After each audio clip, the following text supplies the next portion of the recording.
Welcome to Kanthi's corner. అబ్రాడ్లో ఉండే వాళ్ళకి గోంగూర ఫ్రీక్వెంట్గా దొరకదు కదా, అందుకని నేను వెళ్ళినప్పుడల్లా గోంగూర తెచ్చుకుని వేయించుకుని తెచ్చుకుంటాను. అది 1 year వరకు నిల్వ ఉంటుంది. పప్పుల్లోకి, పచ్చళ్ళలో, కూరల్లోకి అన్నింట్లోకి వాడుకోవచ్చు.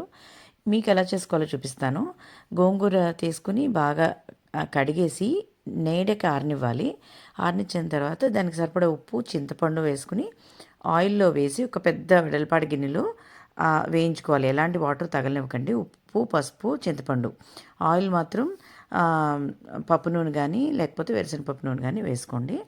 ఇది బాగా ఆయిల్లో మగ్గనిచ్చి బాగా నీరంతా పోయి అది ఒక పచ్చడిలా తయారవుతుంది.